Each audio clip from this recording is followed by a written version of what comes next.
Être la fille d'Émile Louis.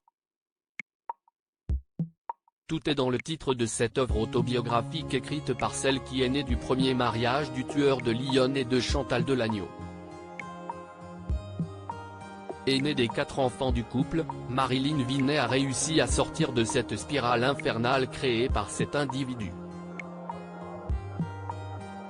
Mais s'il est responsable d'atrocités, la place de sa première épouse interroge également. Christophe Ondelat a lu des passages de son livre sur Europe 1 lors de son épisode consacré à ce boucher et l'un d'eux interpelle sur les agissements de celle qui a été Madame Émile Louis sur sa propre fille. Marilyn Vinet a été mariée de force à 17 ans avec un militaire, Albert. Sa mère est ravie de ce mariage et attend que sa fille lui fasse un bébé chocolat, comme elle dit. Mais elle prend la pilule depuis le début, ce qui met sa mère hors d'elle.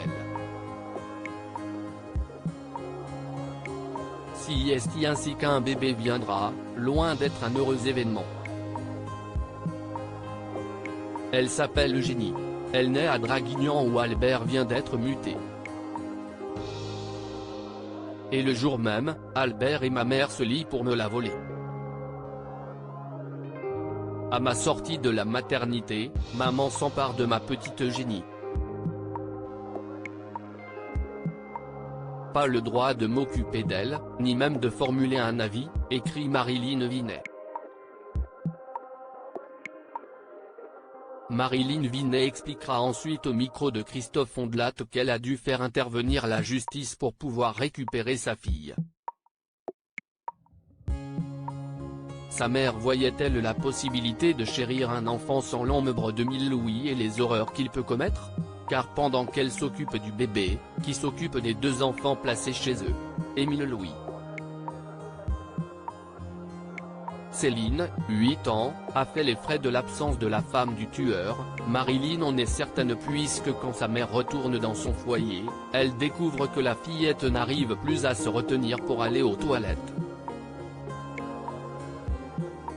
La justice confirmera ensuite que l'enfant a bien été violé.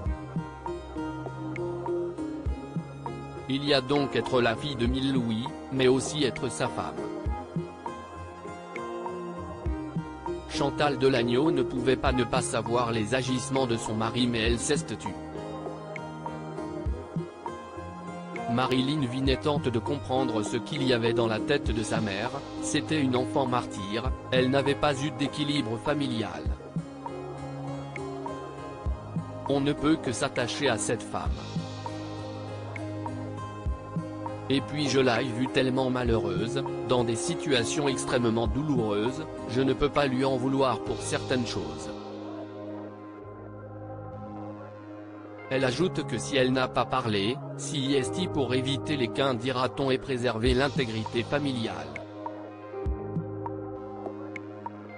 Elle souhaitait aussi éviter à tout prix que ses filles se reproduisent le schéma paternel, alors être dans le déni s'inscrivait peut-être dans cette démarche, celle de ne pas faire exister le monstre.